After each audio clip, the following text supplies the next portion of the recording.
Hello guys, welcome again. आज हम बात करेंगे हिमाचल में बहने वाली व्यास नदी के बारे में। इससे पहले कल के लेक्चर में हमने सतलुज और यमुना नदी के बारे में पढ़ लिया था। ठीक है, अब व्यास नदी के बारे में पढ़ेंगे। मैं आपको दोबारा से बता देता हूँ। हिमाचल में मुख्यतः 5 बड़ी नदियाँ बहती है। एक आपकी सतलुज है, यमुना है, व्यास है, रावी है और चिनाब। ये 5 बड़ी नदियाँ हैं, मुख्य नदी है हिमाचल की, जो जिनके बारे में हम पढ़ेंगे। ठीक है, सतलुज नदी हिमाचल की सबसे लॉन्गेस्ट रिवर है, इसके बारे में हमने कल पढ़ा था। और साथ ही हमने यमुना नदी के बारे में पढ़ा था, जो हिमाचल की सबसे छोटी नदी है। ये 2 नदी हमने पढ़ ली थी। इसके बाद हम आपके सामने व्यास नदी बोर्ड पर बनाई हुई है, कहाँ से निकलती है और कहाँ पर बाहर जाती है। ठीक है, तो व्यास नदी के बारे में हम पढ़ेंगे, कौन कौन सी सहायक नदी हैं। मैं आप सभी को बोल देता हूँ, जिन बच्चों ने कल का लेक्चर नहीं देखा है वो कल का लेक्चर भी देख लें, क्योंकि वहाँ पर काफी इंपॉर्टेंट जो नदी है आपकी सतलुज और यमुना, वो दोनों हो गई है। ठीक है, उसके बाद आपके व्यास है। तो सतलुज जो सबसे लंबी नदी है हिमाचल की, उसके बाद आपका व्यास का नंबर आता है, तो व्यास के बारे में पढ़ेंगे। सबसे पहले बात करते हैं व्यास नदी का। सभी नदियों के आपको वैदिक नेम और संस्कृत नेम के बारे में बात हुई थी। तो वैदिक नेम अगर व्यास नदी की बात करें तो आप सभी को पता होगा अर्जकिया है। ठीक है, और संस्कृत नेम विपाशा है। ये 2 नेम तो आपने याद करने ही है। सभी नदियों के आपने संस्कृत नेम और वैदिक नेम याद करने पड़ेंगे। ठीक है, और हिमाचल में बात करें जो आपकी व्यास नदी है वो 256 किलोमीटर बहती है इन एचपी। और टोटल अगर बात करें, क्योंकि जो व्यास नदी हिमाचल से निकलने के बाद पंजाब में जाकर सतलुज नदी में मिलती है, तो अगर बात करें कुल लंबाई की व्यास नदी के आपके, तो 460 किलोमीटर है।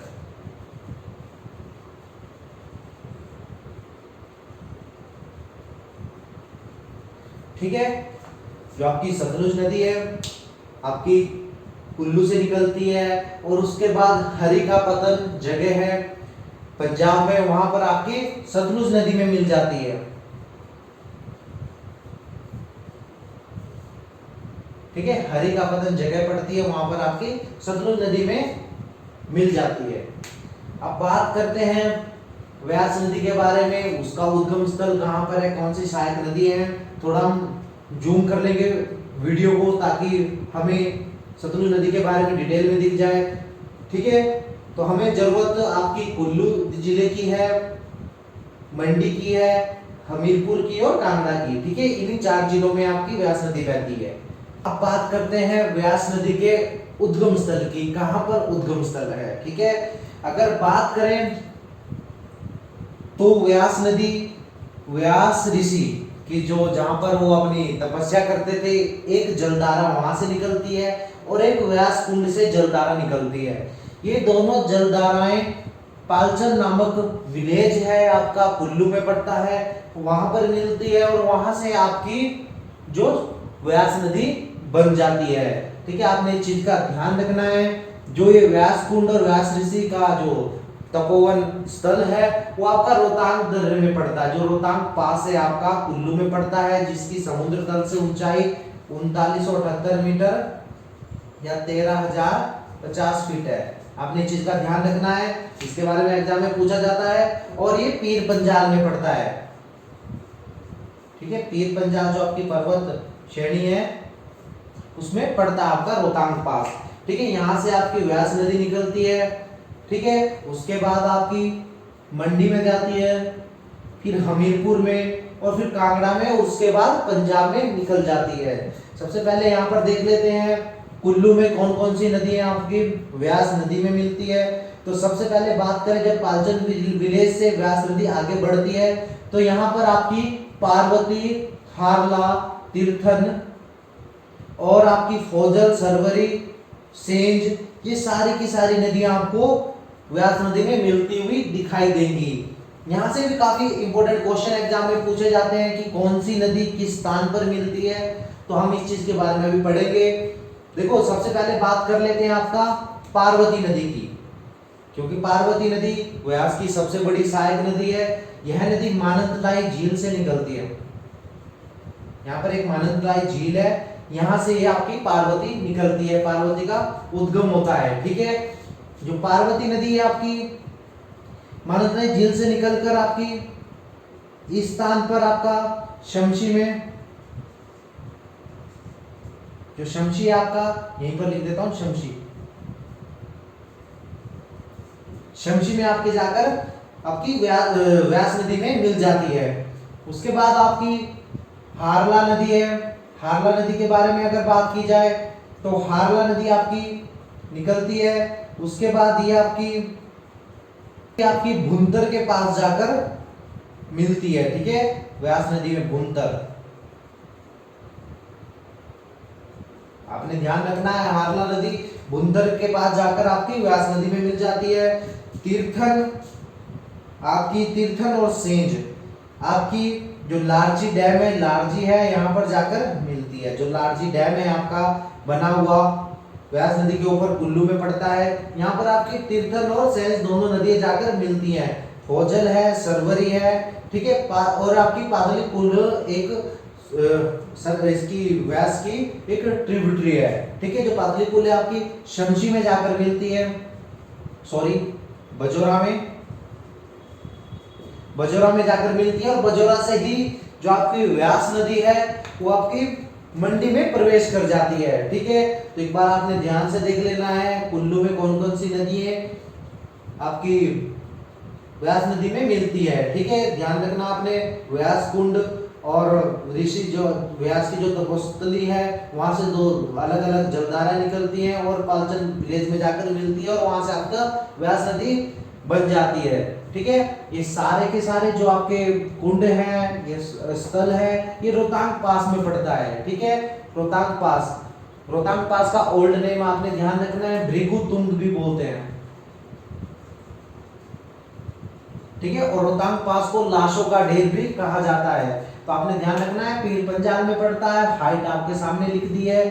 ठीक है, कई बार क्वेश्चन पूछा जाता है कि व्यास नदी का उद्गम स्थल क्या है, तो आपने ध्यान रखना है, अगर रोहतांग पास होगा तो रोहतांग पास आपका आंसर होगा, भृगुतुंग ऑप्शन में होगा तो भृगुतुंग, या आपका व्यास कुंड होगा तो व्यास कुंड आंसर होगा। ठीक है, ये सारे के सारे जो मैंने बातें बताई हैं इनमें से एक ही चीज ऑप्शन में होगी, सारी नहीं होंगी। ठीक है, तो जब यहाँ से व्यास नदी निकल जाती है तो उसके बाद आपका मंडी में प्रवेश कर जाती है। ठीक है, मंडी से पहले यहाँ पर लारजी डैम भी बना हुआ है आपका व्यास नदी के ऊपर। उसके पास बजोरा के पास से आपका मंडी में प्रवेश करती है। मंडी में आपकी सुकेती, सोन, उहेल जो नदियां हैं, काफी इंपोर्टेंट ट्रिब्यूटरी है आपकी व्यास नदी की, ये मंडी में जाकर मिलती है। ठीक है, मंडी में पंडोर डैम बना हुआ है आपका व्यास नदी के ऊपर।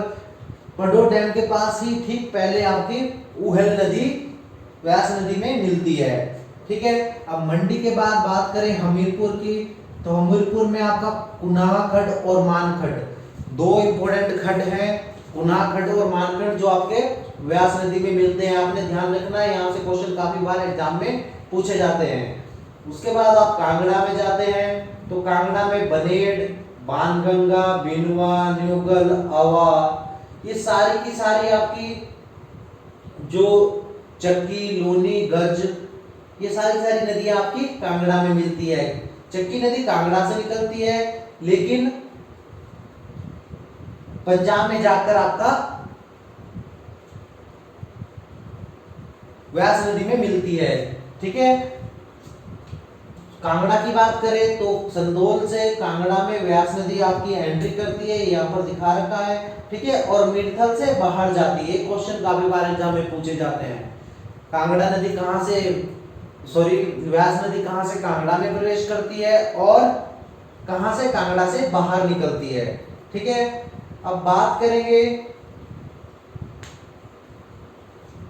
कौन से इंपोर्टेंट शहर व्यास नदी के किनारे बसे हुए हैं, इनके बारे में क्वेश्चन पूछा जाता है एग्जाम में। काफी बार क्वेश्चन आए हुए हैं एग्जाम में कि व्यास नदी के किनारे कौन से शहर बसे हुए हैं। ठीक है, तो सबसे पहले व्यास नदी के किनारे अगर आप बात करोगे तो आपको कुल्लू दिख जाएगा, मनाली है आपका, यहाँ पर आपका मंडी है, हमीरपुर में आपका नादौन पड़ता है व्यास नदी के किनारे, सुजानपुर टीला व्यास नदी के किनारे है, कांगड़ा में आपका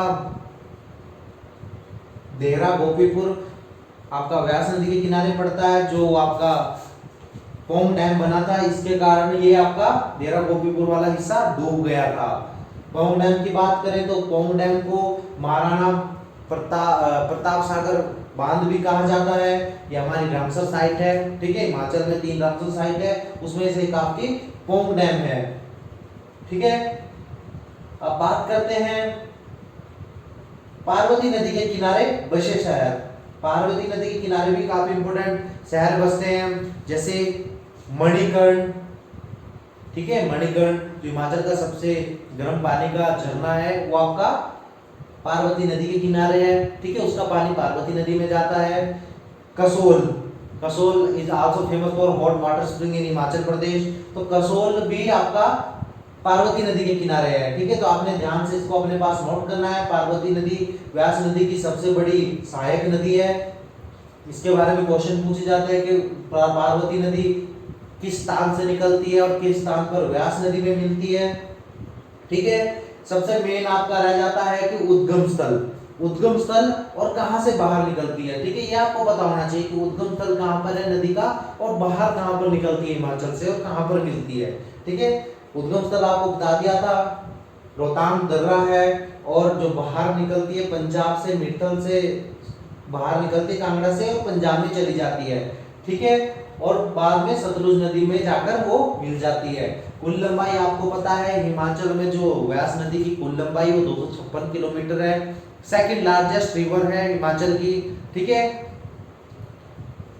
अब बात करते हैं व्यास नदी का जो जल ग्रहण क्षेत्र कितना है, ठीक है। जो व्यास नदी का आपका जल ग्रहण क्षेत्र है वो आपका 12,000 वर्ग किलोमीटर है हिमाचल में, ठीक है। और अगर बात किया जाए जल अधिग्रहण क्षेत्र, कितने क्षेत्र को जल मिलता है, ठीक है, हिमाचल में 5 नदी है, उसमें 5 नदियों का जो टोटल जल अधिग्रहण क्षेत्र है उसका 30% आपको कल ही बता दिया था सतलुज नदी घेरती है, और लगभग 24.50% जल अधिग्रहण क्षेत्र आपका व्यास नदी में है। तो अपने पास नोट कर लेना आपने, जल ग्रहण क्षेत्र आपका 12,000 वर्ग किलोमीटर है, और जल अधिग्रहण क्षेत्र की अगर परसेंटेज में बात की जाए तो आपका 24.50% है, ठीक है। अभी आपको सारा व्यास नदी के बारे में बताया था। तो अगर दोबारा से आप देखो तो व्यास नदी आपका कुल्लू, मंडी, हमीरपुर और कांगड़ा इन्हीं 4 जिलों में बहती है, ठीक है। ये मोस्ट इंपोर्टेंट रिवर है हिमाचल की, क्योंकि यहीं से क्वेश्चन काफी बार एग्जाम में पूछे जाते हैं। व्यास नदी के बारे में काफी अधिक क्वेश्चन पूछे जाते हैं क्योंकि व्यास नदी की काफी अधिक बड़ी हिस्ट्री हिमाचल में रही है, ठीक है। ऋषि वशिष्ठ और विश्वामित्र की जो उनकी आपस में जो लड़ाई है वो भी इसी नदी के आसपास हुई थी, कुल्लू में ही हुई थी, ठीक है। ऋषि वशिष्ठ को विश्वामित्र के द्वारा नदी में फेंक दिया जाता है, ऐसी मान्यता है, रस्सी में बांधकर नदी में फेंक दिया जाता है, ऐसी मान्यता है। और जो व्यास नदी है वो ऋषि वशिष्ठ को अपने जलधाराओं से बाहर फेंक देती है, जमीन पर फेंक देती है, ठीक है, अपने में नहीं बहने देती। तभी से कहा जाता है कि आपकी व्यास नदी को विपाशा नदी के नाम से जाना जाता है, ऐसी मान्यता है, ठीक है। तो अब बात कर लेते हैं दोबारा से एक बार किनारे पर बसे शहर को देख लेते हैं, कौन कौन से शहर किनारे पर बसे हुए हैं, ठीक है। तो सबसे पहले आपको बता देते हैं पार्वती नदी के किनारे, जो आपका पार्वती नदी के किनारे बसते हैं,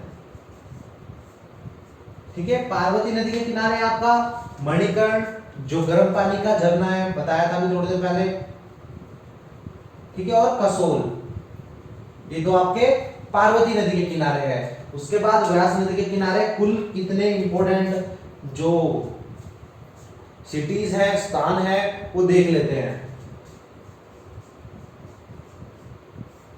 ठीक है। व्यास नदी के पहले सबसे पहले बात करते हैं तो कुल्लू में ही, कुल्लू और मनाली दोनों व्यास नदी के किनारे हैं, ठीक है। उसके बाद आगे चलते हैं तो मंडी में मंडी है, मंडी शहर, ठीक है। हमीरपुर में बात करें तो आपका नादौन काफी इंपॉर्टेंट है, ठीक है।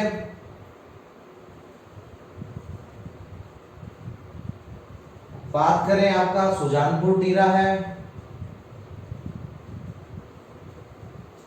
और आपका कांगड़ा में देहरा गोपीपुर,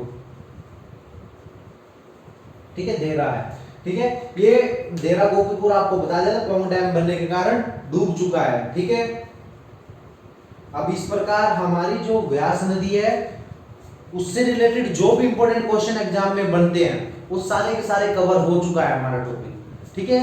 अब कुछ नहीं बचता है। आप सोच रहे हो व्यास नदी के ऊपर काफी सारे इंपॉर्टेंट बांध बने हुए हैं, वो नहीं बताए हैं, उनके लिए स्पेशल वीडियो बनेगी, ठीक है, उनको अलग से बताया जाएगा। ये जो आपके मेन इंपॉर्टेंट प्लेसेस हैं जैसे पौंग डैम, आपका पंडो, या आपका मंडी में पड़ता है आपका पंडो डैम, इनके बारे में आपको बता दिया है, ठीक है, क्योंकि इनके आसपास आपकी छोटी नदियां मिलती हैं तो इनके लिए आपको बता दिया है, ठीक है। पंडो डैम की बात करें तो यहां से आपका व्यास नदी का पानी सतलुज नदी में मिलाया जाता है। स्लापड़ यहाँ पर प्लेस पड़ती है, 13.26 किलोमीटर है, 2 टनलों के द्वारा आपका व्यास नदी का पानी सतलुज में मिलाया जाता है, ठीक है। जो बचा हुआ पानी है व्यास नदी का वो आपका पंजाब में जाकर व्यास नदी में मिल जाता है, सॉरी सतलुज नदी में मिल जाता है। आज के लिए इतना ही। अब नेक्स्ट वीडियो में आपके लिए रावी नदी लेकर आएंगे, तब तक धन्यवाद।